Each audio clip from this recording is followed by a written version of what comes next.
কাল জুলাই জাদুঘর উদ্বোধন করবেন প্রধানমন্ত্রী। ২৪-এর এই দিনে সহিংসতায় নিহত ৯১, মানবতা বিরোধী অপরাধে কাদের সহ ৭ জনের যুক্তিতর্ক। সংবিধান সংশোধন কমিটির প্রথম সভা শুরু, নেই বিরোধী দল, যুক্ত হওয়ার প্রক্রিয়া উন্মুক্ত, জানালেন স্বরাষ্ট্রমন্ত্রী। ফ্যাসিবাদের পতন হলেও এর শাখা প্রশাখা এখনো ক্রিয়াশীল, বললেন জামায়াত আমির। জুলাই যোদ্ধাদের ওপর হামলা বরদাস্ত না করার হুঁশিয়ারি। এবং বাংলাদেশ দক্ষিণ কোরিয়ার বাণিজ্য চুক্তিতে রপ্তানি খাতে অগ্রাধিকার, বললেন বাণিজ্যমন্ত্রী। টানা পঞ্চমবার পোশাক রপ্তানিতে দ্বিতীয় বাংলাদেশ।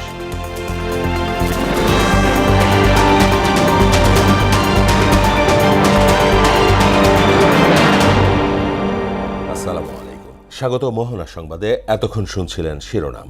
পুরো সংবাদে সঙ্গে আছি মাহমুদ হাসান। শুরুতেই রক্তাক্ত জুলাই প্রসঙ্গ।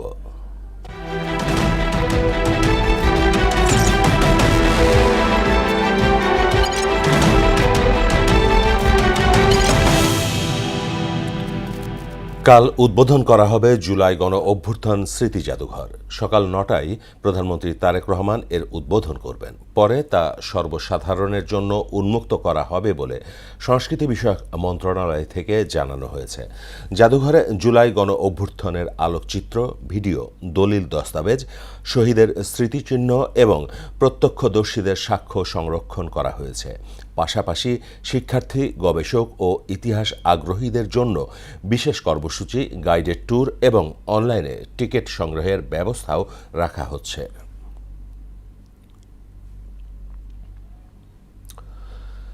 ৪ আগস্ট ২০২৪ স্বৈরাচারী সরকারের পতনের আগে শেষ শক্তি প্রয়োগে রক্তে রঞ্জিত হয় সারা দেশ। রাজধানীসহ বিভিন্ন স্থানে সংঘর্ষ, গুলি ও সহিংসতায় প্রাণ হারান অন্তত ৯১ জন। পরিস্থিতি নিয়ন্ত্রণে দ্বিতীয় দফায় বন্ধ করে দেয়া হয় ইন্টারনেট, জারি করা হয় অনির্দিষ্টকালের কারফিউ।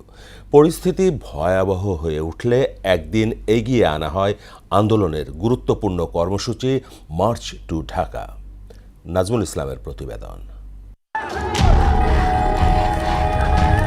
অসহযোগ আন্দোলনের প্রথম দিন থেকে দেশের বিভিন্ন স্থানে ছড়িয়ে পড়ে সহিংসতা, সংঘর্ষ, গুলিবর্ষণ ও ধাওয়া পাল্টা ধাওয়ায় একদিনে নিহত হন অন্তত ৯১ জন। এই প্রাণহানিতে আরও বেগবান হয় আন্দোলন। পরিস্থিতির জন্য আন্দোলনকারীদের দায়ী করে তৎকালীন প্রধানমন্ত্রী শেখ হাসিনা বলেন, যারা নাশকতা ও ধ্বংসযজ্ঞে জড়িত তারা আর ছাত্র নয়, তারা সন্ত্রাসী। অন্যদিকে সেনাবাহিনী ও পুলিশ জনগণকে কারফিউ মেনে চলা এবং আইন লঙ্ঘন না করার আহ্বান জানান। দিনের শেষ ভাগে সরকার দ্বিতীয় দফায় সারা দেশে ইন্টারনেট বন্ধ করে দেয়। সন্ধ্যা ৬টা থেকে জারি করা হয় অনির্দিষ্টকালের কারফিউ। কার্যত পুরো দেশ চলে যায় কঠোর নিরাপত্তা বলয়ে। এদিকে আন্দোলনের গতিপথ বদলে দেয় বৈষম্য বিরোধী ছাত্র আন্দোলনের নতুন ঘোষণা। ৬ আগস্টের নির্ধারিত মার্চ টু ঢাকা কর্মসূচি একদিন এগিয়ে ৫ তারিখে নির্ধারণ করা হয়। সমন্বয়ক আসিফ মাহমুদ দেশজুড়ে ছাত্র জনতাকে ঢাকার উদ্দেশ্যে যাত্রা শুরু করার আহ্বান জানান। ৬ তারিখের যেই লং মার্চ টু ঢাকা কর্মসূচি ছিল, সেটাকে আমরা একদিন এগিয়ে নিয়ে এসেছি। ৫ই আগস্ট সারা দেশের মুক্তিকামী জনতাকে ঢাকার উদ্দেশ্যে রওনা হওয়ার জন্য আমরা আহ্বান জানাচ্ছি। সেই ঘোষণায় পরদিনের ঘটনা প্রবাহের ভিত্তি রচনা করে।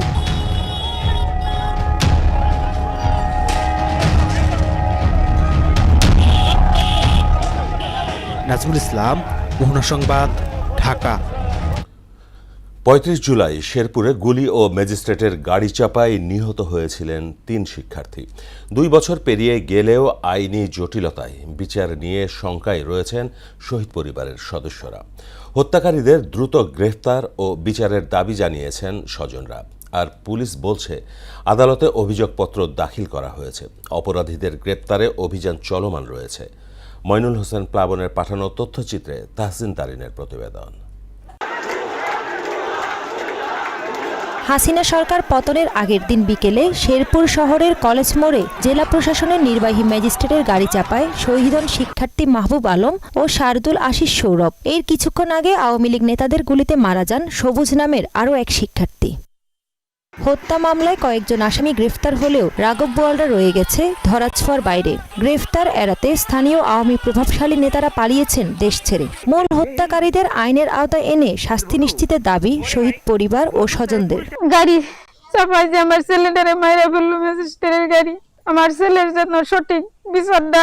আসামি হয়ে বিভিন্ন জায়গায় পালাইতেছে, কিন্তু এখনো তো আমার সন্তানের বিচার পাইলাম না। এই মামলায় আদালতে অভিযোগপত্র দাখিল করে এজাহারের নাম না থাকলেও তদন্ত আসামি হিসেবে অন্তর্ভুক্ত করা হয় নির্বাহী ম্যাজিস্ট্রেট তারিকুল ইসলাম শাকিলের নাম। জনপ্রশাসন মন্ত্রণালয়ের অনুমতি না মেলায় অগ্রগতি নেই এই মামলার। যেভাবে দেখা যাইতেছে মনে হইতেছে না যে আমরা বিচার পাবো, কারণ এখনো ম্যাজিস্ট্রেট চাকরিতে বহাল, আপনার জনপ্রশাসন মন্ত্রণালয় নয়সই করতেছে। দ্রুত বিচার নিশ্চিতের দাবি আন্দোলনকারীদের। সবচেয়ে বড় যে বাধাটা সেটা আমরা এখনো বিচার ব্যবস্থা নিয়ে শঙ্কিত। যাদের আত্মত্যাগের বিনিময়ে আজকের এই বাংলাদেশ, তাদের হত্যাকারীদের বিচারটা যাতে হয়। আইনি জটিলতা নিরসন করে আসামিদের বিচারের মুখোমুখি করা হবে বলে জানালেন এই আইন কর্মকর্তা। রাষ্ট্রপক্ষ আশা করতেছি যে অচিরেই আমাদের এই মামলার কার্য সমাপ্ত করতে পারবো এবং দোষীদের দৃষ্টান্তমূলক শাস্তির ব্যবস্থা আইনের আওতায় নিয়ে আসতে। পুলিশ বলছে তদন্ত শেষে আদালতে অভিযোগপত্র দাখিল করা হয়েছে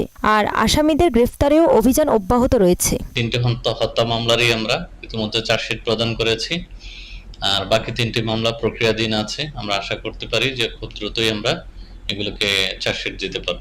এইদিকে জেলা প্রশাসন বলছে শহীদ পরিবারকে সকল সুযোগ সুবিধা দেয়া হচ্ছে। জুলাই শহীদগণ এবং জুলাই যোদ্ধাদের স্মরণে শেরপুর জেলার মসজিদ, মন্দির, গির্জা এবং প্যাগোডায় বিশেষ প্রার্থনার আয়োজন করা হয়। ন্যায় বিচারের আশায় বুক বেঁধে আছেন শহীদের স্বজনরা। তাহসিন তারিন, মোহনা সংবাদ।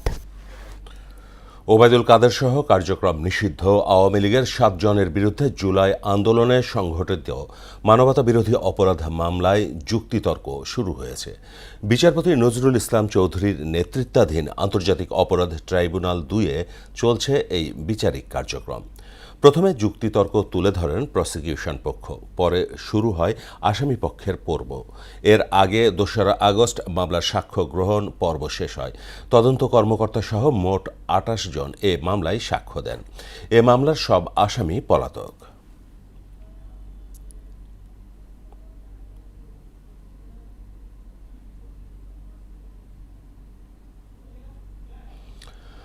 দর্শক, এই মুহূর্তে আন্তর্জাতিক অপরাধ ট্রাইব্যুনালে ব্রিফ করছেন প্রসিকিউটর। আমরা চলে যাচ্ছি সরাসরি সেই অনুষ্ঠানে।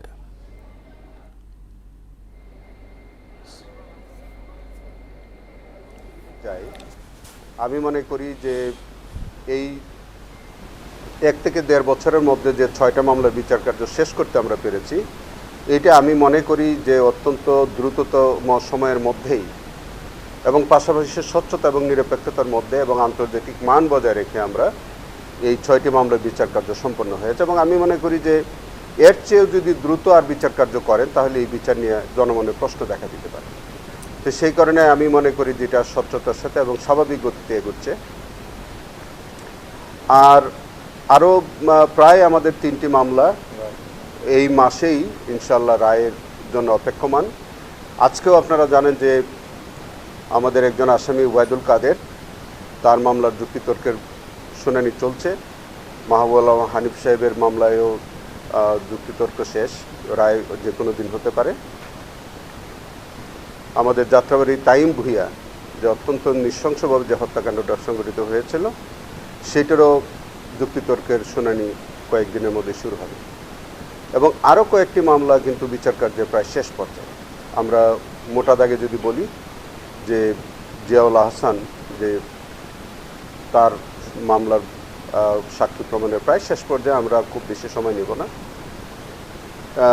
এই প্রক্রিয়ার মধ্যে দিয়ে আমরা শেষ করতে চাচ্ছি এবং আমরা সবচেয়ে প্রায়োরিটি দিয়েছি যে জুলাই আন্দোলনে যারা শহীদ হয়েছেন, যারা আহত হয়েছেন, পঙ্গুত্ব বরণ করেছেন, এই জুলাইয়ের মামলাগুলো খুব দ্রুততার সাথে আমরা ইনভেস্টিগেশন শেষ করে আমরা সম্ভাব্য আগামী 1 বছরের মধ্যে যাতে অন্তত জুলাইয়ের সমস্ত বিচার আমরা শেষ করতে পারি, সেই বিষয়ে আমরা একটা কমিটমেন্ট নিয়ে আমরা ইনভেস্টিগেশন এবং বিচার কার্যে আমরা কাজ করে যাচ্ছি।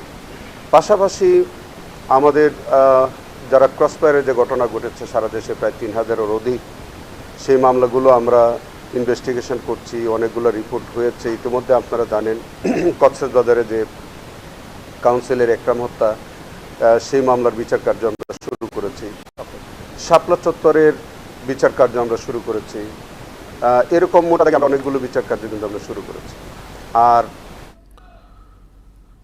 দর্শক, আন্তর্জাতিক অপরাধ ট্রাইব্যুনালের চিফ প্রসিকিউটর বক্তব্য রাখছিলেন, আপনারা দেখছিলেন সেই অনুষ্ঠানের অংশবিশেষ। ফিরছি অন্যান্য প্রসঙ্গে। সংবিধান সংস্কার বাস্তবায়নের রূপরেখা চূড়ান্ত করতে শুরু হয়েছে সংশোধন সম্পর্কিত বিশেষ কমিটির প্রথম বৈঠক। দুপুর 12টায় জাতীয় সংসদ ভবনের ক্যাবিনেট কক্ষে স্বরাষ্ট্রমন্ত্রী ও কমিটির সভাপতি সালাউদ্দিন আহমেদের সভাপতিত্বে এ বৈঠক শুরু হয়। বৈঠকে যোগ দেওয়ার আগে স্বরাষ্ট্রমন্ত্রী সালাউদ্দিন আহমেদ ও সমাজ কল্যাণ প্রতিমন্ত্রী ব্যারিস্টার ফারজানা শারমিন পুতুল বলেন, প্রথম দিনের বৈঠকে মূলত প্রাথমিক ও পরবর্তী পদক্ষেপ নির্ধারণের কৌশল নিয়ে আলোচনা হবে। প্রাথমিক অবস্থায় বিরোধী দল প্রতিনিধি পাঠায়নি, তবে ভবিষ্যতে নাম দেয়া ও এই প্রক্রিয়ায় যুক্ত হওয়ার সুযোগ উন্মুক্ত রাখা হয়েছে। সাথে আলোচনা করার জন্য আজকে ডিসাইড করব, বা পরেও আরো আলোচনার জন্য কোনো শ্রেণী আসতে পারে বা কেউ আগ্রহ প্রকাশ করতে পারে। সকল শ্রেণী পেশার মানুষ, পেশাজীবীরা আলোচনা করতে আগ্রহ প্রকাশ করতে পারে। আমরা তাদের সবার সাথে আলোচনা করবো, সুতরাং সময়টা এখনই নির্ধারণ করে বলতে পারবো না। মহৎ উদ্দেশ্যের সাথে তারা যেন এসে একত্রিত ঘোষণা করে এবং কাজ করেন আমাদের সাথে, এখন তাদের জন্য রাস্তা খোলা আছে। সো আমরা আগে স্ট্র্যাটেজি ঠিক করি, টাইমলাইনটা পরেই দিই, বাট আমাদের চেষ্টা হচ্ছে যেটাই হোক না কেন আমরা খুব কংক্রিটলি করতে চাই দেশের ভালোর জন্য। দর্শক, এ নিয়ে আরও জানাতে জাতীয় সংসদ থেকে আমাদের সঙ্গে যুক্ত হচ্ছেন সহকর্মী মফিউর রহমান। মফিউর, সংবিধান সংশোধন কমিটির প্রথম বৈঠকের বিষয়ে সবশেষ কি তথ্য আছে আপনার কাছে জানাবেন?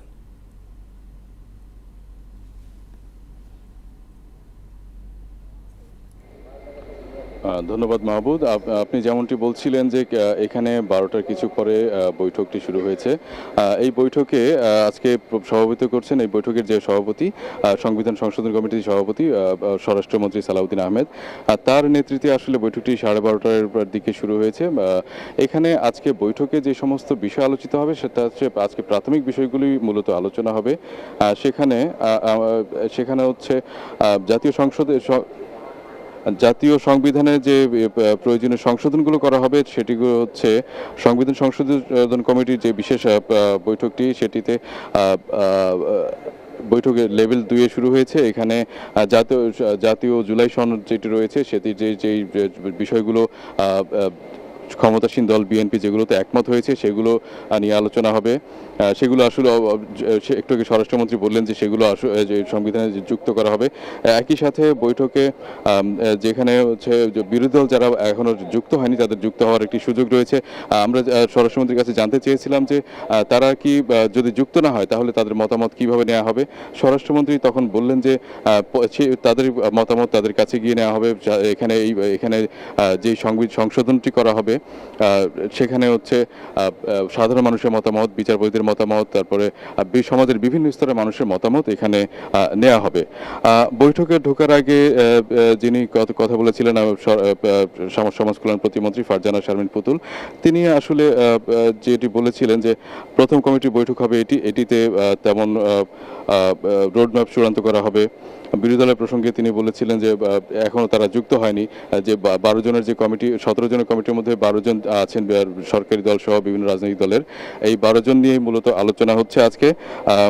সেই কাগজটিও আমরা পাঠিয়ে দিয়েছি, আশা করি আপনারা দর্শকদের দেখাতে পেরেছেন। এর আগে গত 13 জুলাই এই কমিটির গঠন হয়। সেখানে বিরোধী দল যেটি জামাত রয়েছে তারা ওয়াকআউট করে এই কমিটির একটি প্রতিবাদ করেছিল যে কমিটিতে তারা মানছে না।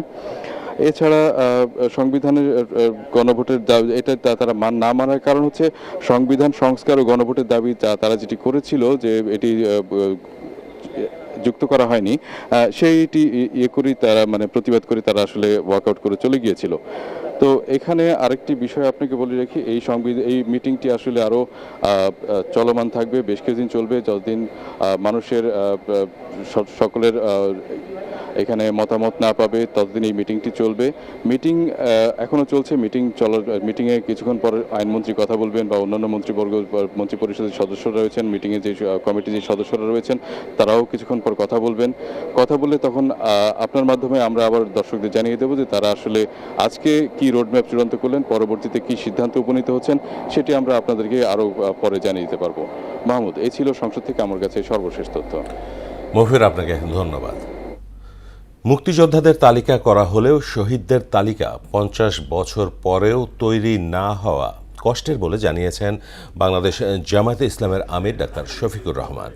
দুপুরে রাজধানীর সিরডাপ মিলনায়তনে আজাদী আন্দোলনের পটভূমিতে জুলাই 2024 বইয়ের মোড়ক উন্মোচন অনুষ্ঠানে তিনি একথা বলেন। ফ্যাসিবাদের পতন হলেও এর শাখা প্রশাখা এখনও রয়েছে উল্লেখ করে জুলাই যোদ্ধাদের ওপর হামলার নিন্দা জানান জামায়াত আমির। ৫৫টা বছর চলে গেল, না মুক্তিযোদ্ধাদের একটা সঠিক তালিকা তৈরি হলো, না শহীদদের একটা তালিকা তৈরি। মুক্তিযোদ্ধাদের যেটা আছে, সঠিক হোক বেঠিক হোক, কিছুটা আছে, শহীদ মুক্তিযোদ্ধাদের কোনো তালিকা নেই। ৬৫৬ জন নাকি বাতা পায়, আমি শুনেছি। আশ্চর্য ব্যাপার। আমরা বলছি এত লক্ষ, তাইলে এত লক্ষটা রেকর্ড হচ্ছে না। মুক্ত বাণিজ্য চুক্তির মাধ্যমে বাংলাদেশ ও দক্ষিণ কোরিয়ার সঙ্গে অগ্রাধিকার ভিত্তিতে রপ্তানি খাতকে গুরুত্ব দেয়া হয়েছে বলে জানিয়েছেন বাণিজ্যমন্ত্রী খন্দকার আব্দুল মুক্তাদির। এতে প্রায় ৯৭% পণ্য অগ্রাধিকার ভিত্তিতে শুল্কমুক্ত সুবিধা পাবে দুই দেশ। সকালে সচিবালয়ে বাণিজ্য মন্ত্রণালয়ের সম্মেলন কক্ষে বাণিজ্যমন্ত্রী এসব কথা বলেন। এ চুক্তির মাধ্যমে দেশে বিনিয়োগ বাড়ার পাশাপাশি নতুন কর্মসংস্থানের সৃষ্টি হবে বলেও জানান বাণিজ্যমন্ত্রী। বলেন, সরকার দেশকে রপ্তানিমুখী ও বিনিয়োগ বান্ধব করতে কাজ করে যাচ্ছে। উন্নত দেশগুলির একটিকে আমরা আগামী দিন পাবো আমাদের সাথে, এবং দুই দেশের মধ্যে বিনিয়োগ, দুই দেশের মধ্যে ট্রেড সম্প্রসারিত হবে, বাণিজ্য সম্প্রসারিত হবে, এবং দক্ষিণ কোরিয়ার কাঙ্ক্ষিত বিনিয়োগ আমাদের দেশে নতুন কর্মসংস্থান সৃষ্টিতে সহায়ক হবে। কোরিয়ার ক্ষেত্রেও নির্দিষ্ট কিছু কৃষি পণ্য, প্লাস্টিক, সিকেডি আর এই সমস্ত পণ্য বাংলাদেশের বাজারে অগ্রাধিকার পাবে, শুল্কের অগ্রাধিকার পাবে। গ্যাস, বিদ্যুতের সংকট, শ্রমিক অসন্তোষ কিংবা ব্যাংকিং জটিলতার সঙ্গে যোগ হওয়া যুক্তরাষ্ট্রের পাল্টা শুল্ক নিয়ে অস্থিরতা, এসব কিছু মিলিয়ে গেল বছরটা ছিল দেশের শিল্প খাতে এক অনিশ্চয়তার অধ্যায়। এত কিছুর পরেও স্বস্তি মিলছে ডব্লিউটিও এর তথ্যে। সংস্থাটির ওয়ার্ল্ড ট্রেড স্ট্যাটিক্যাল রিভিউ 2025 প্রতিবেদনে দেখা যায় টানা পঞ্চমবারের মতো পোশাক রপ্তানিতে দ্বিতীয় বাংলাদেশ। সংস্থাটির তথ্য বলছে, গেল বছর বাংলাদেশ রপ্তানি করেছে $38.82 বিলিয়ন তৈরি পোশাক, যার নিকটতম প্রতিযোগী ভিয়েতনামের চেয়ে প্রায় $2 বিলিয়ন বেশি। যদিও বছর ব্যবধানে কমেছে বিশ্ববাজারের হিসাব। সেই সাথে বাংলাদেশের যেখানে রপ্তানি বেড়েছে 1% মতো, সেখানে ভিয়েতনামের প্রায় 11%। নরসিংদীতে দীর্ঘদিন ধরে চলা গ্যাস সংকটে স্থবির হয়ে পড়েছে জনজীবন। বাসাবাড়িতে দিনের পর দিন জ্বলছে না রান্নার চুলা। সিএনজি স্টেশনগুলোতেও গ্যাসের জন্য দীর্ঘ লাইন। এতে চরম ভোগান্তিতে পড়েছেন সাধারণ মানুষ ও শ্রমজীবীরা। মাহবুবুর রহমানের তথ্যচিত্রে জানাচ্ছেন মিশেল বিনতে আনোয়ার। নরসিংদীতে কিছুতেই মিলছে না গ্যাস। দিনরাতের বেশিরভাগ সময় জ্বলে না চুলা। কালে ভদ্রে গ্যাসের দেখা মিললেও চাপ থাকে একেবারেই কম। ফলে সময় মতো রান্না করতে না পেরে চরম দুর্ভোগে পড়েছেন গৃহিণীরা। সারা রাত্র বসে থাকি গ্যাসের জন্য, গ্যাস আসে না। ছেলে মেয়েরা খাবার দাবার খাবে, ঠিক মতো ওদেরকে খাবার দিতে পারছি না। খাওয়া দাওয়া সবকিছু নিয়ে অনেক ঝামেলা হইতেছে গ্যাস না থাকার কারণে। সংকটে বিপর্যস্ত পরিবহন খাত। সিএনজি স্টেশনগুলোতে ঘন্টার পর ঘন্টা লাইনে দাঁড়িয়ে থেকেও কাঙ্ক্ষিত গ্যাস পাচ্ছেন না চালকরা, যার প্রভাব পড়েছে দৈনন্দিন আয়ে। ঘন্টার পর ঘন্টা এতক্ষণ বৈশা থেকে আমরা গ্যাস নিয়ে আছে, গ্যাস গাড়ি লোকাল গাড়ি চালানো সম্ভব? প্রেসার থাকে না, সর্বোচ্চ 50 টাকা 60 টাকার গ্যাস পাওয়া যায়। বউ বাচ্চা নিয়ে আমরা চলতে পারি না, সারাদিনে 200 300 টাকা নিতে পারি না। টিভি মারতে পারি না, কিভাবে সংসার? জমা টাকা 500। সরকারের কাছে এর একটা সমাধান চাই। মূল সংযোগেই গ্যাসের চাপ অস্বাভাবিক কম। এতে চাহিদা মতো গ্যাস সরবরাহ করা সম্ভব হচ্ছে না বলে জানায় সিএনজি স্টেশন কর্তৃপক্ষ। লাইনে গ্যাসের চাপ কম থাকার কারণে গ্যাস দিতে পারতেছি না। গ্যাসের একদম প্রেসার পাই না, এই মাঝে মাঝে একেবারে টোটালি অফ হয়ে যায়, লাইনে কোনো গ্যাস থাকে না। আমরা গ্রাহকের যে চাহিদা, এই চাহিদা অনুযায়ী আমরা গ্যাস দিতে পারতেছি না। দ্রুত সময়ের মধ্যে এই সংকটের সমাধান না হলে নরসিংদীর সার্বিক পরিস্থিতি আরও জটিল আকার ধারণ করবে বলে আশঙ্কা সংশ্লিষ্টদের। মিশাল বিন তানোয়ার, মোহনা সংবাদ। সিরাজগঞ্জে সিল্ক সিটি ট্রেনের একটি বগি লাইনচ্যুত হয়ে ঢাকার সঙ্গে উত্তরবঙ্গের ট্রেন যোগাযোগ বন্ধ রয়েছে। সকালে যমুনা সেতুর পশ্চিম পাড় শহীদ এম মনসুর আলী স্টেশনে এ দুর্ঘটনা ঘটে। আকস্মিক এ পরিস্থিতিতে চরম দুর্ভোগে পড়েছেন হাজারো যাত্রী। প্রাথমিকভাবে দুর্ঘটনার কারণ সম্পর্কে নিশ্চিত কোনো তথ্য জানাতে পারেনি রেলওয়ে। বিষয়টি তদন্ত করে প্রকৃত কারণ নির্ধারণ করা হবে বলে জানিয়েছে সংশ্লিষ্ট কর্মকর্তারা। দখল দূষণে বেহাল গাজীপুরের কাশিমপুরের পানিশাইল খাল। ময়লা আবর্জনা আর নোংরা পানির কারণে বাড়ছে মশার উপদ্রব। স্থানীয়দের অভিযোগ, দীর্ঘদিন পরিষ্কার না হওয়ায় পরিবেশ দূষণের পাশাপাশি বাড়ছে রোগবালাই। যথাযথ পদক্ষেপ নেওয়ার আশ্বাস দিয়েছে কর্তৃপক্ষ। আরও জানাচ্ছেন মেহেদী হাসান। গাজীপুরের কাশিমপুরের পানিশাইলের খাল এখন যেন ময়লার বাঘার। খালের পানিতে ভাসছে প্লাস্টিক, গৃহস্থলীর বর্জ্য ও নানা ধরনের আবর্জনা। কোথাও কোথাও ময়লা পানি ছড়াচ্ছে দুর্গন্ধ। সন্ধ্যা নামলে মশার আক্রমণে অতিষ্ঠ হয়ে উঠেছে জনজীবন। এই ড্রেনটা আর কি কেউ ভালোভাবে পরিষ্কার করে না, মাঝে মধ্যে যদিও কেউ পরিষ্কার করতে আসে অল্প একটু করে চলে যায়। এটার জন্য পুরো এলাকায় ব্যবহার করতে হয়। মশা মাছির বিভিন্ন পোকামাকড়ের উপদ্রব এবং নোংরা পানির গন্ধে মানুষ অনেকেই অতিষ্ঠ আর কি। আমরা চাচ্ছি এখানে যে ড্রেনটা আছে এই ড্রেনটা সংস্কার হোক এবং এখানে যদি ময়লা টয়লা না পড়ে, আবর্জনা যেমন বাজারের এবং মাছিয়াতা গার্মেন্টসের যে সমস্ত ময়লা আছে এগুলো ওই ব্রিজ থেকে এই ড্রেনের উপরে ফেলায়, এগুলো এদিক দিয়ে এসে জমা হয়। চিকিৎসকদের মতে এ ধরনের পরিবেশে রোগ জীবাণু দ্রুত ছড়ায়। ডেঙ্গু, চিকুনগুনিয়া ও অন্যান্য সংক্রমণের ঝুঁকি বাড়ে। চর্মরোগ, ডায়রিয়া বা যে কোনো ধরনের কিডনি বা লিভারের ক্ষতি করে এমন রোগ যেমন ছড়াতে পারে। খালটি দখল ও দূষণমুক্ত করতে প্রয়োজনীয় ব্যবস্থা নেওয়ার আশ্বাস দিলেন গাজীপুর সিটি কর্পোরেশনের প্রশাসক। খালটি আমরা সম্পূর্ণ নকশা ম্যাপ অনুযায়ী আমরা এটারে পুনরুদ্ধার করে এটাকে খুলে দেব। দখল আর দূষণে অস্তিত্ব হারিয়েছে পানিশাইলের এই খালটি। অতি দ্রুত খালটি সংস্কার করবে এমনটি প্রত্যাশা এলাকাবাসীর। মেহেদী হাসান, মোহনা সংবাদ, গাজীপুর। বিলুপ্তির পথে ময়মনসিংহের হালুয়াঘাটের ঐতিহ্যবাহী তাঁত শিল্প। একসময় 4 থেকে 5 হাজার তাঁত মিলের কর্মচাঞ্চল্যে মুখর থাকত উপজেলাটি। মূলধন সংকট, যন্ত্রাংশের মূল্য বৃদ্ধি এবং বাজার ব্যবস্থার দুর্বলতায় এখন টিকে আছে মাত্র 100টি। বিলুপ্ত তাঁত শিল্পকে পুনরুজ্জীবিত করতে প্রশিক্ষণ ও আধুনিকায়নের উদ্যোগ নিচ্ছে উপজেলা প্রশাসন। ওমর ফারুক আকাশের পাঠানো তথ্যচিত্রে তাহসিন তারিনের প্রতিবেদন। ময়মনসিংহের সীমান্তবর্তী হালুয়াঘাট উপজেলা একসময় প্রাচীন ও ঐতিহ্যবাহী তাঁত শিল্পের জন্য বিশেষভাবে পরিচিত ছিল। বহু আগে সেখানকার বিভিন্ন ইউনিয়নে 4 থেকে 5 হাজার তাঁত মিল চালু ছিল। এই শিল্পের মাধ্যমেই জীবিকা নির্বাহ করত হাজারো পরিবার। কিন্তু সময়ের ব্যবধানে মূলধন সংকট, সুতা যন্ত্রাংশের মূল্যবৃদ্ধি এবং বাজার ব্যবস্থার দুর্বলতায় একে একে বন্ধ হতে থাকে তাঁত মিল। বর্তমানে পুরো উপজেলায় সচল রয়েছে মাত্র 100টি। ফলে বিলুপ্তির পথে হালুয়াঘাটের ঐতিহ্যবাহী এই শিল্পটি। আমাদের এই ছোট্ট ব্যবসাটা এখন কোটিপতির হাতে গেছে। আমার নিজের মেশিন আছে, এখন আমি পারতেছি না, আর্থিক অবস্থা আমার দুর্বল। সুতা নাতা ঠিক মতো আমরা পাই না। এর জন্য আমাদের তাঁত কিন্তু এই অবস্থায় কিন্তু আমরা রয়ে গেছি। এই তাঁতের যন্ত্রপাতি নাই, সব ভাঙাচোরা হয়ে রয়েছে। আমরা টাকার অভাবে কিছু করতে পারতেছি না।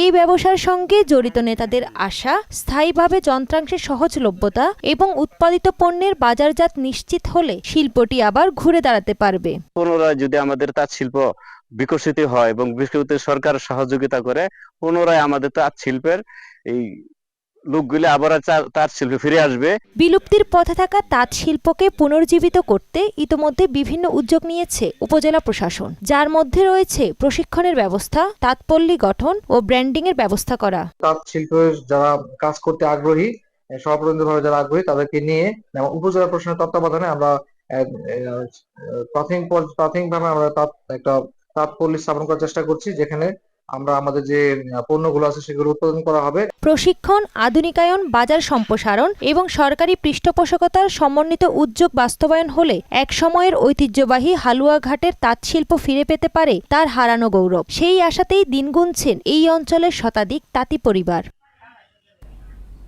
তাহসিন তারিন, মোহনা সংবাদ। সুনামগঞ্জে হানি কুইন জাতের আনারসের বাম্পার ফলন হয়েছে। কম খরচে বেশি লাভ হওয়ায় চাষিরা দিন দিন আগ্রহী হচ্ছেন আনারস চাষে। তবে আনারস সংরক্ষণের ব্যবস্থা না থাকায় ক্ষতির মুখে পড়ছেন তারা। মিনি কোল্ড স্টোরেজ নির্মাণের দাবি জানিয়েছেন চাষিরা। কুলেন্দ্রশেখর দাসের প্রতিবেদন, জানাচ্ছেন মাহমুদা আক্তার। সুনামগঞ্জ সদর উপজেলার রঙ্গারচর ইউনিয়নের ভারতের মেঘালয়ের সীমান্তবর্তী গ্রাম হাসাউড়া। গ্রামটি পরিচিত আনারসের গ্রাম হিসেবে। এবার জেলায় প্রায় 30 হেক্টর জমিতে 1.5 শতাধিক চাষি হানি কুইন জাতের আনারসের আবাদ করেছেন। জেলার চাহিদা পূরণ করে দেশের বিভিন্ন এলাকাতেও যাচ্ছে এই আনারস। বাজারে আকার ভেদে প্রতিটি আনারস 40 থেকে 80 টাকা পর্যন্ত দামে বিক্রি করা হচ্ছে। তবে রসালো ও মিষ্টি হওয়ায় দ্রুত পচে গিয়ে ক্ষতির সম্মুখীন হচ্ছেন চাষিরা। ক্ষতির হাত থেকে বাঁচতে এলাকায় মিনি কোল্ড স্টোরেজ নির্মাণের দাবি জানিয়েছেন তারা। এই এলাকায় আনারস সবচেয়ে বেশি স্বাদ, এই এলাকায় আনারস সবচেয়ে বিখ্যাত। আশাউরা আনারস যে ঐতিহ্য হিসাব করে যদি আমরা আশাউরা আনারসে যে পণ্য দেয় তা আমরা লাগে খুব ভালো হইতো। বাগানের যে আনারস খুব সুস্বাদু, খাইতে খুব মিষ্টি। আমরা সম্পূর্ণ ফরমালিন মুক্ত। ক্লোস্টোর বানানো যাইতো। আমরা যদি খণ্ড 20 দিন আনারসটা রাখার পরে যদি বিক্রি করতে পারতাম তে মোটামুটি লাভবান হইলাম না। আনারস সংরক্ষণে মিনি কোল্ড স্টোরেজ নির্মাণে সরকার এগিয়ে আসবে বলে আশা জানান কৃষি বিভাগ। স্থানীয় পর্যায়ে চাহিদার পাশাপাশি এটা আমাদের সিলেটে, ঢাকায় ব্যাপক চাহিদা থাকায় কৃষকরা এটা চাষের আগ্রহী দিন দিন হইতেছে। আমরা আশা করব এখানে যদি মিনি কোল্ড স্টোরেজ সরকারের পক্ষ থেকে মিনি কোল্ড স্টোরেজ দেওয়া যায়, তাহলে এখানে সংরক্ষণ করে আমরা অফ সিজনে এটা বাজারে সাপ্লাই দিতে পারবো। আনারস সংরক্ষণে মিনি কোল্ড স্টোরেজ নির্মাণে সরকার কার্যকর পদক্ষেপ নেবে, এমনটাই প্রত্যাশা সুনামগঞ্জের চাষিদের। মাহমুদা আক্তার, মোহনা সংবাদ। এবারে খেলার খবর, ফুটবল। পায়ের তলা থেকে মাটি সরে যাচ্ছে ফিফা সভাপতি জিয়ান্নি ইনফান্তিনোর। ফুটবল বিশ্বকাপ সহ বড় টুর্নামেন্টের বাণিজ্যিক স্বত্ব বেসরকারি বিনিয়োগকারীদের কাছে বিক্রির হঠকারী সিদ্ধান্ত নিয়ে এখন চরম অস্তিত্ব সংকটে এই ফুটবল নিয়ন্তা। তীব্র সমালোচনার মুখে বিতর্কিত পরিকল্পনা থেকে পিছু হটেও শান্ত করতে পারছেন না ফুটবল বিশ্বকে। উল্টো তার বিরুদ্ধে সরাসরি আইনি লড়াইয়ের ঘোষণা দিয়েছে ইউরোপীয় ফুটবলের অভিভাবক উয়েফা। বিস্তারিত মশিউর রহমানের রিপোর্টে। ফুটবলকে অতি বাণিজ্যিকরণের পথে হাঁটতে গিয়ে নিজের চেয়ারটাই বড় ধরনের ঝুঁকিতে ফেলেছেন ফিফার সভাপতি জিয়ানলুই ইনফান্তিনো। বিশ্বকাপের মতো মেগা টুর্নামেন্টের মূল বাণিজ্যিক স্বত্ব বেসরকারি পুঁজিপাতীদের হাতে তুলে দেওয়ার গোপন ও আত্মঘাতী ছক কষেছিলেন তিনি। ফুটবল দুনিয়া জুড়ে তীব্র ক্ষোভ ও প্রতিকারের মুখে শেষ পর্যন্ত সেই স্বত্ব বিক্রির পরিকল্পনা থেকে পিছু হটেছে ফিফা প্রশাসন। কিন্তু ড্যামেজ কন্ট্রোল করেও লাভ হচ্ছে না। একের পর এক সদস্য দেশ ও ফুটবল সংস্থা এখন ফিফার সভাপতির ওপর থেকে আস্থা হারাচ্ছে। পরিস্থিতি এবার আরও জটিল করে ফিফা প্রধানের বিরুদ্ধে প্রকাশ্য যুদ্ধ ঘোষণা করেছে ইউরোপীয় ফুটবলের সর্বোচ্চ নিয়ন্ত্রক সংস্থা উয়েফা। বিশ্ব ফুটবলের অভিভাবক হয়েও এখন নিজের অস্তিত্ব টিকিয়ে রাখার কঠিন লড়াইয়ে ইনফান্তিনো। উয়েফার আইনি চ্যালেঞ্জ এবং ফুটবল সংস্থাগুলোর অনাস্থার মুখে ফিফা প্রধানের ভবিষ্যৎ কোন দিকে মোড় নেয় তা এখন সময় বলে দেবে। মশিউর রহমান, মোহনা সংবাদ। ফুটবলের আরও খবর। ফ্রি এজেন্ট হিসেবে ব্রেন্টফোর্ড ছেড়ে আনুষ্ঠানিকভাবে চেলসিতে যোগ দিয়েছেন জর্ডান হেন্ডারসন। ৩৬ বছর বয়সী এই মিডফিল্ডার পারস্পরিক সমঝোতায় চুক্তি বাতিল করে স্ট্যামফোর্ড ব্রিজে ২০২৮ সালের জুন পর্যন্ত ২ বছরের চুক্তি স্বাক্ষর করেছেন। নতুন ম্যানেজার জাবি আলোনসোর অধীনে অভিজ্ঞ নেতৃত্বে যোগ করতেই লিভারপুলের সাবেক এই অধিনায়ককে দলে এনেছে ব্লুজরা। চলতি গ্রীষ্মকালীন দলবদলে হেন্ডারসন চেলসির অষ্টম সাইনিং। ক্লাবের বিশালতা ও আলোনসোর ফুটবল দর্শনের প্রতি গভীর শ্রদ্ধাবোধ থেকেই তিনি এই ক্লাবে যোগ দিতে দারুণ উচ্ছ্বাস প্রকাশ করেছেন। এবারে ক্রিকেট। দক্ষিণ আফ্রিকার সাবেক ক্রিকেটার মাইকেল স্মিথকে ২ বছরের চুক্তিতে ব্যাটিং কোচ হিসেবে নিয়োগ দিয়েছে পাকিস্তান ক্রিকেট বোর্ড। লাল ও সাদা বলের সব ফরম্যাটেই দায়িত্ব পালন করবেন এই লেভেল 4 সার্টিফাইড কোচ। পিএসএলে ইসলামাবাদ ও মুলতানের হয়ে কাজ করায় পাকিস্তানি ক্রিকেটারদের সম্পর্কে তার ভালো ধারণা রয়েছে। ১৯ আগস্ট ২০২৬ থেকে ইংল্যান্ডের বিপক্ষে শুরু হতে যাওয়া টেস্ট সিরিজটি হবে তার প্রথম অ্যাসাইনমেন্ট। তিনি আসাদ শফিকের স্থলাভিষিক্ত হচ্ছেন। শেষ করব মোহনা সংবাদ যাবার আগে শিরোনামগুলো আরও একবার।